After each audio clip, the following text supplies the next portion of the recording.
బీహార్లో ఎన్నికల ప్రచారం జోరుగా కొనసాగుతోంది. జంగిల్ రాజ్ పాలన కావాలో సుపరిపాలన కావాలో ప్రజలే నిర్ణయించుకోవాలన్నారు ఎన్డీఏ నేతలు. అభివృద్ధి కొనసాగాలంటే మరోసారి ఎన్డీఏను గెలిపించాలన్నారు. ఓట్ల కోసం బీజేపీ విభజన రాజకీయాలు చేస్తుందన్నారు కాంగ్రెస్ నేత ప్రియాంక గాంధీ. పేరుకే నితీష్ కుమార్ సీఎం అని, అధికారమంతా బీజేపీ చెలాయిస్తోందని విమర్శించారు.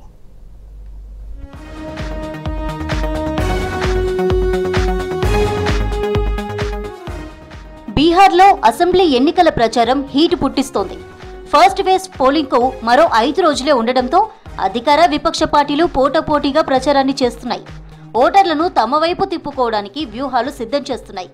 మొదటి విడత పోలింగ్ జరిగే ప్రాంతాల్లో లీడర్లు సుడిగాలి పర్యటనలు చేస్తున్నారు.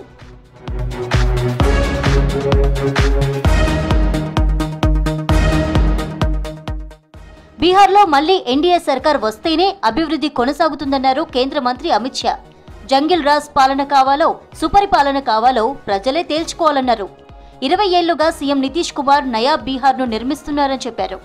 మహాగఠబంధన్లో అంతర్గత విభేదాలున్నాయన్నారు అమిత్ షా.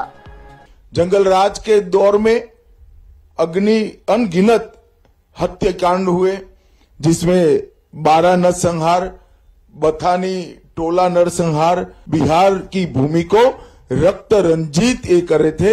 उसकी जगह नरेंद्र मोदी और नीतीश कुमार जी ने बिहार में सुशासन का काम किया है.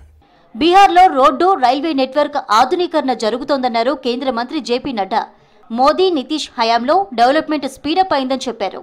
ఎన్నికల ప్రచారంలో పాల్గొన్న నడ్డా 1990 నుంచి 2005 వరకు ఉన్న ఆర్జేడీ పాలన बिहार चरित्रलोने चीकटी अध्ययनम अన్నారు.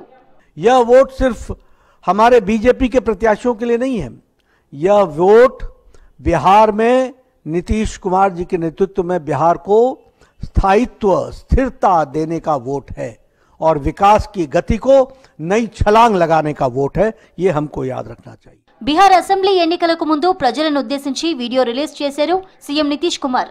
20 ఏళ్లుగా రాష్ట్ర అభివృద్ధి ప్రజల సంక్షేమం కోసం కృషి చేసినట్లు చెప్పారు. జేడీయూ పాలనలో మహిళలకు భద్రత పెరిగిందన్నారు. తన ఫ్యామిలీని పక్కన పెట్టి ఇన్నాళ్ళు ప్రజల కోసమే పనిచేశానని చెప్పారు సీఎం నితీష్. एनडीए की सरकार होने से विकास की गति में काफी तेजी आई है.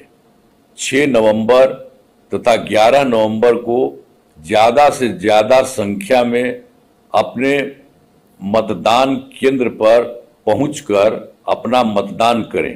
బీహార్లో ఓట్ల కోసం ఎన్డీఏ సర్కార్ విభజన రాజకీయాలు చేస్తుందన్నారు కాంగ్రెస్ నేత ప్రియాంక గాంధీ.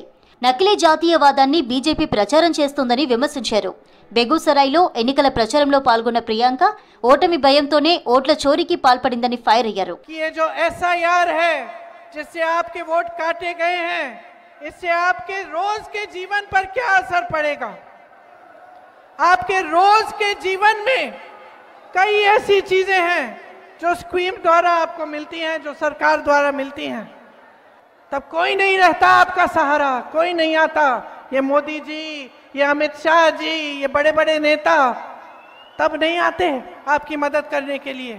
यहाँ उन्होंने बिहार की जो परिस्थिति बनाई है उसमें से अगर आपको निकलना है तो आपको बदलाव लाना पड़ेगा. బీహార్లో కీలుబొమ్మ సర్కార్ ఉందన్నారు ఎంపీ ప్రియాంక. డబుల్ ఇంజన్ పాలన అనేది ఓ భ్రమ అన్నారు. నితీష్ కుమార్ పేరుకే సీఎం అని, అధికారమంతా మోదీ అమిత్ షా చెలాయిస్తున్నారని చెప్పారు. ఎన్డీఏలో సీఎం నితీష్ కు కనీస గౌరవం కూడా దక్కడం లేదన్నారు ప్రియాంక గాంధీ.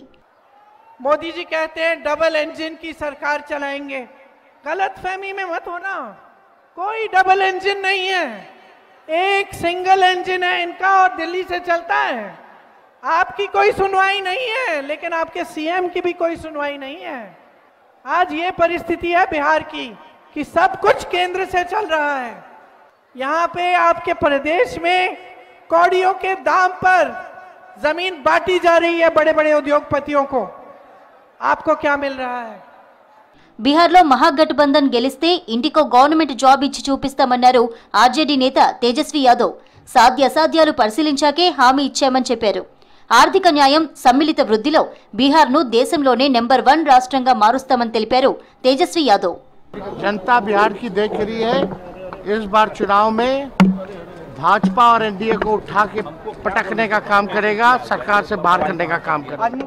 ఈసారి తాను ముఖ్యమంత్రి కాలేనని నితీష్ కుమార్ కు తెలుసన్నారు కాంగ్రెస్ నేత అశోక్ గెహ్లట్. అందుకే ప్రజలకు ఎలాంటి హామీలు ఇవ్వడం లేదన్నారు. ఎన్నికల మేనిఫెస్టో సందర్భంగా నితీష్ కుమార్ ను బీజేపీ అవమానించిందన్నారు అశోక్ గెహ్లట్. मैनिफेस्टो पढ़ करके ये मैं वादे कर रहा हूँ आपसे, वो मेरा वक्त गया जब मैं खुद आगे आता था। अब तो ये स्थिति है कि जो ये लाए हैं मैनिफेस्टो तो इनको पढ़ने दीजिए। तो बीजेपी के जो डिप्टी सीएम हैं उन्होंने मैनिफेस्टो पढ़ा बाद में फॉर्मेलिटी करने के लिए, और नीतीश कुमार चले गए। तो अमित शाह जी ने पहले सारा यही था कि चुनाव के बाद तय करेंगे कौन चेहरा हो मुख्यमंत्री का।